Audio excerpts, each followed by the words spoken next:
तो भाई दादरी में बलराज कुंडू का कार्यकर्ता सम्मेलन यानी कि कार्यकर्ताओं की मीटिंग, हर एक कार्यकर्ता के गणाए छो उठ रहा है। कारण क्या है? छो क्या तो उठ गया भाई साहब, ये मैंने देखा तो माँ बबू बड़ा हो रहे थे। भाई आप मीडिया वाले हो, कुछ भी कह सकते हो, हम युवा परेशान हैं। अच्छा, किस बात से परेशान? मेरे में तो कुछ भी गुस्सा नहीं है। आपने देखा होगा कुछ युवा संसद में पहुंच गए भगत सिंह की शैली को अपनाते हुए, बेरोजगार थे, संसद पहुंच गए, ठीक है, उनको मीडिया दिखा रहा है कि भी आतंकवादी थे, तो हम तो वो हिम्मत भी नहीं कर पाए। डरा हुआ युवा क्या करेगा? हमने एक उम्मीद बलराज कुंडू से पैदा हुई है पूरे हरियाणा को, युवा को, किसान को, मजदूर को, आपके दुकानदार भाइयों को, कि भाई कुछ हो सकता है। एक जिस तरह की राजनीति बीजेपी कर रही है पिछले 10 साल से, डराने की, धमकाने की, नशे की, उस राजनीति में अगर एक छोटी सी किरण भी किसी को दिखाई दे जाती है उम्मीद की, तो बड़ा काम करती है। तो रविंद्र भाई, जिस तरह चुनाव परिणाम की अगर मैं बात करूं, फिलहाल जैसे 4 राज्यों के चुनावी नतीजे आए, उनने देख देख के लगा भाई हरियाणा में किस ढंग का समीकरण बनेंगे, किस ढंग के तलोतार बनते दिखाएं। देखिए, आपने भी ठीक है, चुनाव का वो दे के हमें थोड़ा सा निराश कर रहे हो। कोई बात नहीं, हम लड़ेंगे। सवाल है मेरा। हाँ, सवाल है आपका, तो मैं उस पर जवाब दे रहा हूँ। चुनाव परिणाम आज जिस तरह से व्यवस्था का इस्तेमाल किया जा रहा है, उसमें ईडी लगा लो, चुनाव आयोग लगा लो, या नेताओं को डराया जा रहा है, तो आप क्या मानते हो कि लोकतंत्र में ये जो चुनाव परिणाम आए हैं ये जनता की मर्जी है? मैं तो नहीं मानता। इसके पीछे कुछ तो है। आप रोड पे, आप पत्रकार हो, रोड पे जाते हो, क्या मोदी को इस तरह से लोग 9% का डिफरेंस आप मध्य प्रदेश में दिखाते हो? चुनाव परिणाम जो दिखाता हो 9% का डिफरेंस दिखाता है, रोड पे वो दिखाई नहीं देता। रोड पे तो महंगाई से परेशान है, किसान को एमएसपी नहीं मिलता, कितने कर्मचारी सड़कों पे है, तो कितने व्यापारी सड़कों पे है, तो कितने किसान सड़कों पे है। पत्रकार भाई हद तो तब हो जाती है, इस गांव की शान, पंचायत का मान, सरपंचों तक को ये सरकार पीट देती है, उसके आप बात सोचते हो कि जनता इनको वोट दे रही है? तो इस पूरे प्रकरण में बलराज कुंडू की क्या भूमिका उसका है, और क्या उसको एक बड़े राजनीतिक विकल्प के रूप में देखा जा सकता है? देखिए, बलराज कुंडू की बहुत बड़ी भूमिका है। एक उम्मीद हमें आज से 5 साल पहले, 4 साल पहले बनी थी, देवीलाल का पोता होने की वजह से, दुष्यंत चौटाला से।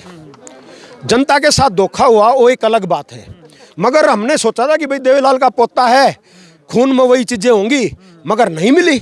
जनता की तो परेशानी वहीं खड़ी है। अब बलराज भाई 4 साल से एमएलए है। बलराज ने मुहिम में ये साबित करके दिखाया है, अगर हरियाणा के चौधरी देवीलाल या चौधरी छोटू राम की सामाजिक या राजनीतिक विरासत का कोई हकदार है, वो है बलराज कुंडू। उनका कर्म से, खून से कोई राजनीतिक विरासत नहीं होती। खून से तो नाम मिलता है, राजनीतिक विरासत नहीं मिलनी चाहिए ना, जनता को देनी चाहिए। तो रविंद्र भाई, और भी बहुत से नेता उभरे हैं, मतलब हरियाणा की राजनीति में, जिनने कितने न कितने कुर्सी के लिए काम कराया है। तो बलराज कुंडू भी तो हमने न्यू क्या था, कौन लगता है यूं भी कुर्सी की लड़ाई लड़ रहा होगा तुझे? देखो, पहली बात तो ये है, बलराज कुंडू साधन संपन्न है और एमएलए है, और कहीं ना कहीं इनको भी मोदी से उम्मीद हो कि ये मोदी के थोड़ा सा शुरुआत करी तो उसी राजनीति के लिए की थी।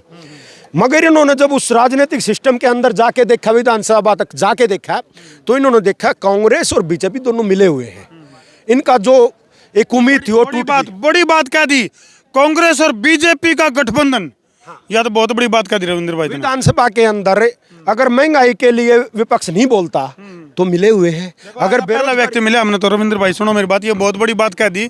ऐसा पहला मानस मिला है जो न्यू को है अगर भाई बीजेपी और कांग्रेस का गठबंधन है। हाँ, मैं साबित करता हूँ, समझ के बोलियो। मैं बोल रहा हूँ 50 साल की राजनीति चौधरी वीरेंद्र सिंह।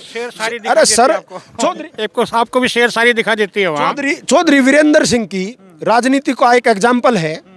जब लगता है पूरी कांग्रेस का खून सब कुछ, वो 50 साल की राजनीति के बाद उसको लगता है कांग्रेस कमजोर हो रही है, तो उधर मोदी के गाने लग जाता है। तो कांग्रेस बीजेपी क्यों नहीं मिले हुए हैं? आप देख तो लो, वही नेता बीजेपी में, वही कांग्रेस में।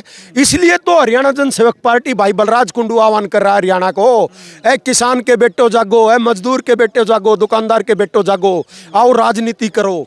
एक बात देखो, आंदोलन के दौरान पहला शब्द होता है राजनीतिक लोगों का कि किसान राजनीति कर रहा है।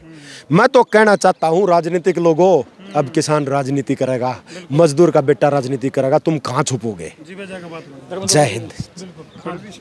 किसा लगे इस युवा के विचार, किसे लगे? ये मेरा साथी है, हम इस जैसे जोशीले साथी हमेशा से साथ लगे हैं। मैं मनोहर खट्टर के गांव निंदाना से हूँ और मेरा दोस्त भी रहा। वो गांव की चेकबंदी करवाई मैंने, काम किए, लेकिन जब टिकट हमारे को नहीं देगी ना, आप भी देखते थे 25,000 की भीड़ थी वहाँ, 2,000 वाले को टिकट दे दिया, हमें अस्वीकार्य था। और हमने वहाँ 24 के ऐतिहासिक चबूतरे पर निर्णय लिया कि ऐसे थोपे हुए उम्मीदवारों को हम बख्शेंगे नहीं। और उसी भूमि से हमने इजहार किया है कि सिर्फ सीएम एमएलए तक नहीं रहेंगे, हमने एक मुहिम छेड़ी है कि हम सीएम की जब तक कुर्सी नहीं लेंगे, जब तक वहाँ तक पहुँचेंगे, जब तक परिवर्तन नहीं हो सकता। चलो, एक तरफ तो बलराज कुंडू न्यू का बोले मन्ना मुख्यमंत्री की चाहत को नहीं, दूसरी तरफ कार्यकर्ता न्यू को है अगर भाई जब तक सीएम की कुर्सी पर नहीं पहुंच लेंगे, जब तक सांस नहीं तारेंगे। हाँ जी, सांस चढ़ गए, मारा के सांस चढ़ रहे हैं। तो किसका सांस चढ़ाओगे? सांस चढ़ाओगे भाजपा का, कांग्रेस का, और किसका चढ़ाने हैं सांस? तो क्या लगा आपने जो आज ओंकार भरी है दादरी की धरती के ऊपर, और 17 दिसंबर 2023 2024 मिशन है तारा, बहुत बड़ा मिशन है, क्या लगा उसमें कामयाबी की बुनियाद जो रखी गई है उसकी तस्वीर किसी लगी? देखो जी, रुक्का तो हमने जींद में मार दिया था, आपने भीड़ देख ली थी, आप लोग भी आए हुए थे।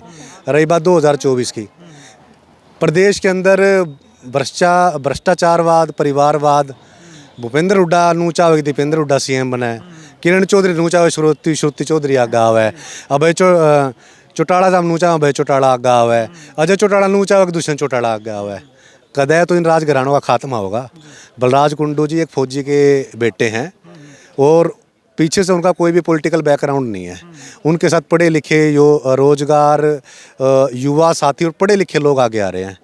अगर मैं आपको अपनी बात बताऊं तो हम लोग बाबा साहब अम्बेडकर और छोटूराम की विचारधारा को मानने वाले लोग हैं। हम लोग महापुरुषों की विचारधारा पे चलते हैं। बतेरा कर लिया लोग गाना है, कांग्रेस बीजेपी जेजेपी इनेलो, और युवाओं के साथ आगे आएंगे। 6-6 फुटे छोरे तैयार खड़े पढ़े लिखे राजनीति बड़ी बड़ी बात लेकर कान लग रही हैं, और 6-6 फुटे छोरे की, यानी कि पहले जिक्र चले थे 56 इंच का सीना, और इब जिक्र चल पड़ा 6 फुट लंबे छोरे का। तो देशा में देश हरियाणा जड़ा दूध दही का खाना, और भाई आगे देखेंगे भी किस तरह का बनेगा बाणा, यानी कि हरियाणा में किस तरह का सिनेरियो लेकर का होगा, वो देखने वाली तस्वीर होंगी। वीडियो ने कर दो जिला का शेयरिंग का तार दो फतूर, ताकि समस्याएं उसका दूर। मैं तारा देसी पत्रकार धर्मू। जय जवान, जय किसान, जय हिंदुस्तान।